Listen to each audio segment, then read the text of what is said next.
Now, look, I don't know. I'm getting things started over here. I don't know what the record is for the most one-goal games ever played in a round of Champions League football, but I can tell you we did not fucking hit it in this round of Champions League. This round, look, it doesn't mean it wasn't exciting, right? It's Champions League. It's awesome. There were so many blowouts in this round. You know when I knew it was going to be a depressing round of Champions League football was when Kairat Almaty and Paphos, who are both in with like a once-in-a-lifetime opportunity to win a Champions League match, and you want one of them to win it, draw at 0. Like, that's just... that's the worst possible score in the match between the two teams that are like here for the first time. Not the only two teams, but the two, Cyprus and Kazakhstan's champions are here. Are you kidding me? Right? And they get to play each other and it ends 0-0. I should have known. That was the moment I should have known that this round was going to be full of axe murders. And honestly, axe murders are part, not every week of the Champions League is going to be amazing. And if you're a good team like Barcelona, you're happy with this. Because this is the type of match that if Barcelona's not paying attention, right? Lamine Yamal's still getting over the pubic issues or whatever. Then, like he only played 75 minutes in this match. Rooney Bargi came in, which obviously great to see him coming back from that knee injury that he's had. But this is the type of match, if you're not paying attention, could be a problem. Olympiacos won a European trophy a couple of years ago. Marinakis owns this team. Technically, it's the only team he fully owns because he divested himself from Europe or whatever. I don't remember exactly how that worked. Not Europe, but divested himself from Nottingham Forest, even though he's like still the fucking owner of both of these teams. They're a good team. They're the best team in Greece, especially when you're on a European stage, and Barcelona's seen them away very easily. Kairat Almaty and Paphos, I just want to give credit where credit is due to Paphos for winning the XG battle and to Kairat Almaty for having 22 shots in a Champions League match. Now, ignore the fact that only 2 of them were on target. Look, they're in the Champions League. Are you? Right? I'm rooting for both of those teams so hard, and then nothing is coming of it. This match was actually pretty entertaining.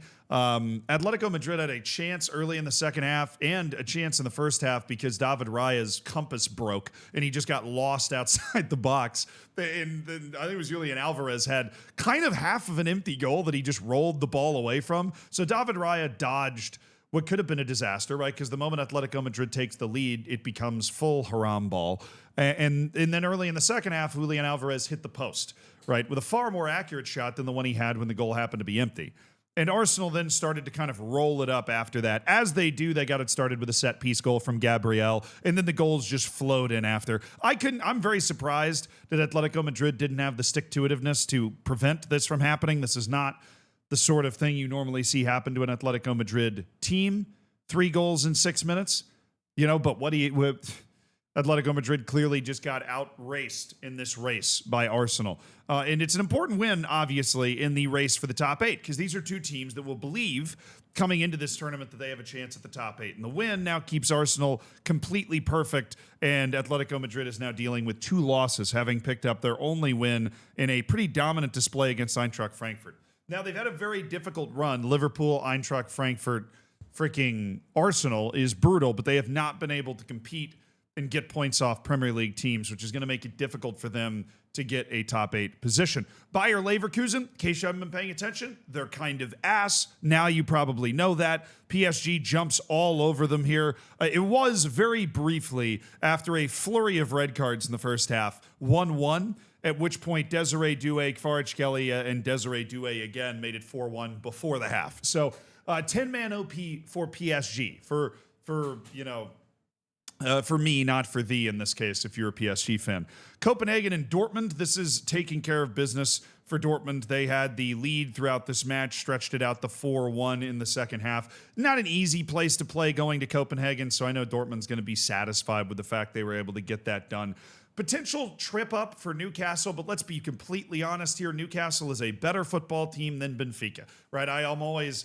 not in a way where I'm trying to destroy the game, just the financial realities of the game is that a team that makes it into the Champions League out of the Premier League is always going to be a better team than any team that comes out of Portugal, unless something dramatic changes in the world of football. That is the case. Although it feels a little weird to see Newcastle and Benfica and not think that Benfica's the better team just based off of the brand name. Newcastle is definitely the better team.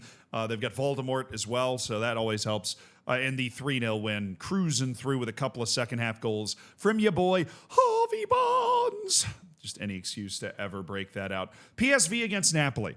See, it was a blowout, but it was an upset blowout, and an American scored, so that's fun, right? Napoli, the reigning champions of Italy, but they're like a weird champion, right? Even when Napoli wins Italy, you don't automatically assume they're going to be contending for the title in the next season, even if they have the Scottish Messi McTominay out there, right? Even if they've built what appears on paper to be a good team that should be able to win this match fairly easily. Kevin De Bruyne is there. Kevin De Bruyne is there. Billy Gilmore is there. Some recognizable Premier League names. Lorenzo Luca, the Tower of Power, 4.4. Red card. Sick, dude. They had a 1-0 lead in this match, then went behind 2-1, then went behind 3-1. That's when the red card hit, and then the goals flowed in towards the end of the match to kind of round out the blowout. This is obviously the type of result that can complicate things for Napoli. They have now lost to Manchester City. That's fine.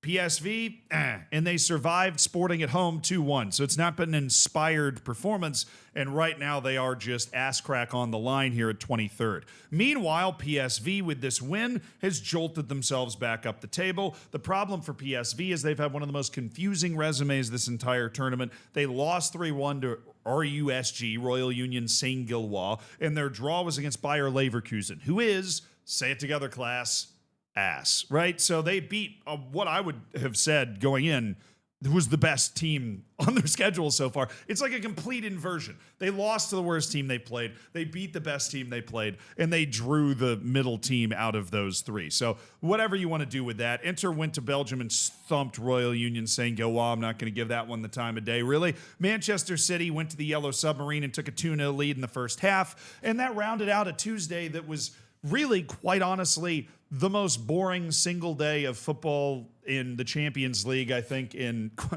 Not boring in terms of the number of goals scored, but just if you were late, if you were sitting here late and trying to tune into a match that had gravity, that had drama, it was Kairat Almaty and Paphos, and it was just to see if one of them would be able to win. Every other match was kind of booked away by the time you got to the late stage, which is, again, good for teams, particularly like Manchester City, that shit the bed a little bit last time they went through this. Now Man City's picked up a couple of wins despite their weird draw against Monaco. They are in solid position to try and get a top 8 finish. On to the Wednesday, it just happened. Athletic Bilbao got a bit of a jolt. They got a bit of a scare. They've not been as good as they were, and they went behind in the opening minute against Azeri champions Qarabağ, who you might remember won at Benfica, got the coach fired in the whole 9 yards. Pushed Bilbao all the way to the 70th minute when they found a couple of goals, but let's not pretend like this match was close. Qarabağ does what they do it very well. They play with a lot of tactical determination and heart, and some serious physical ability in certain places.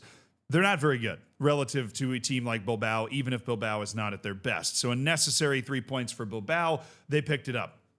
Bodo Glimt played, which is fun, away from home, which means they didn't have fun. And so they were down 3-0 in the first hour. They were losing pretty quickly thanks to Victor Osimhen, who's dragged the corpse of Nigeria to the African playoff somehow. I have no idea how he's managed to do that. Bodo Glimt just, the Champions League, they made that great Europa League run.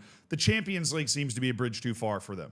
They had the ball a good bit, but you see the clips from this match, it was not sustainable. Right, Galatasaray was finding space consistently. They were getting what they want. They just didn't feel like keeping the ball. If they felt like keeping the ball more, it's not like Bodo Glimt did a lot of dangerous things while having the ball as much as they did. Atalanta against Slavia Prague. This was a 0-0 draw, which is obviously a huge win for Slavia Prague. They have shown up in a pretty serious way so far in the Champions League. They are not just another team that has run. This is their second draw. They drew Bodo Glimt as well, which I remember going into that match, people were thinking Bodo Glimt was going to roll. Right, Slavia Prague doesn't have the brand name Bodo Glimt does, but Slavia Prague, if they can find a win or two, could be a threat for a top 24 finish. And I don't think a lot of people said that kind of coming into this round of matches. Now, for Atalanta, this is obviously disappointing. This is a match you want to win, right? They lost pretty heavily to PSG, who doesn't these days, but Atalanta is a team trying to, one, make sure they don't accidentally miss the knockouts because they're not a talented enough team where that's a given that they're going to make the knockouts like Manchester City or something where even if they do poorly, that's where they're going to end up. No, they're not that talented. So make sure you get in there. They could have been a top 8 type team. This sort of result they're not going to be. Bayern Munich absolutely dog walking a very dangerous Club Brugge team. I mean, one of the biggest XG gaps that we have seen in this tournament. 3 goals in the first 34 minutes. I don't know what happened to Club Brugge here. I expected them to be more competitive, but such is the way. Chelsea beat Ajax 5-1. Ask any Dutch fan, any Ajax fan, if Ajax is good, they'll tell you they're ass. Not the only ass team going around relative to what they normally are. And it really hurts when you get a 15th minute red card. Then you turn the ass, you turn it into turbo ass, and you're down 4-1 at halftime. Their only goal was a Wout Weghorst penalty, which I'm just glad to see Wout Weghorst is living. Road trip to Eintracht Frankfurt. Usually not easy. And it wasn't. They were actually down 1-0 in the 26th minute on the Ekitike return tour, but then he scored to level things. Big Verge 4 minutes later, Konate afterwards. If you get both your center backs goals, you're living good, right? Those are just gravy goals you just sprinkle on top of everything else. And that's what Liverpool was getting in this game. They got 2 more, Gakpo and Szoboszlai in the second half. For what is a ridiculously comfortable win that was necessary. I mean, Liverpool, remember, is coming off a loss against Galatasaray. That's not a match they were supposed to lose. They go behind 1-0 at Eintracht Frankfurt. Arne Slot gets the boys turned around and picks up a huge 3 points. For Eintracht Frankfurt, they're a team that'll be happy to get into the Champions League knockouts. This is a match that was not penciled in as a win, but I would be concerned because they have not been competitive against Atletico Madrid or Liverpool in their last 2 matches. Outscored by an aggregate of 10-2. They lost both those matches 5-1, and they also beat Galatasaray 5-1. So I'm just curious to see if they can play a match that doesn't have that score. We'll start there and then see what else they can build on. Monaco and Tottenham 0-0. Monaco seems to be a tough out type team. They got the draw against Man City. They get the draw against Tottenham. But this one, unlike the Man City tie, probably should have been theirs. Thomas Frank's boys did not play well in the Principality. They were pretty roundly dominated. In Tottenham's Champions League appearance is off to a meh start. They've now got draws at Bodo Glimt, draw at Monaco. Their only win was 1-0 at home against Villarreal, which is a solid win. But Tottenham, we're still trying to figure out who they're going to be. Their next match is at home against Copenhagen. So, I mean, that should be a pretty easy result for them. Juventus has not gotten off to a great start. This is not this is not the type of match where you're trying to get yourself right here either. They go on the road against Real Madrid. Jude Bellingham scores in the 57th. Real Madrid, sharp enough, good enough, plenty of the ball, plenty of shots. Juve just a whole step below where Real Madrid is at, which is one of the 5 teams that have 3 wins out of 3. We've now looked at all 5, PSG, Bayern, Inter, Arsenal, and Real Madrid that are all running the top of this. I said Juve hasn't started well. Yeah, they drew against Dortmund, they drew against Villarreal, and now they've lost against Real Madrid. Anytime you play a 3-match stretch and you don't win any of them, that's tough. To give them some credit, they haven't had a layup match yet. They are maybe going to get it against Sporting. I mean, Sporting on paper should be a team they could get after, but of course Sporting has won 2 of their first 3 matches against Kairat Almaty and Marseille. In that match right here was a 2-1. And this was probably the most exciting match of the entire round, right? You have Marseille take the lead on the road and then get a yellow card accumulation red for Emerson because he always is going to make the news for something. And Sporting worked their way back into the game with an 86th minute winner, which is the latest kind of result-changing goal that we saw in this entire round of matches. Obviously, you see where that put Sporting in the table, a very, very important result for them. And then Marseille jumps back down towards the bottom half of the playoff bracket in 18th with just 1 win from 3 coming off their dominant win against Ajax. I think Marseille's okay. They had to play a whole half of this game without somebody. So big 3 points for Sporting because that's going to be a nice buffer for them trying to get into the last 24. They are joined by, of course, Karabag, who is when they had the lead and it looked like they were going to win their first 3 matches, I don't think anybody knew what to do, okay? But pretty tame round of Champions League matches overall. The table is taking shape.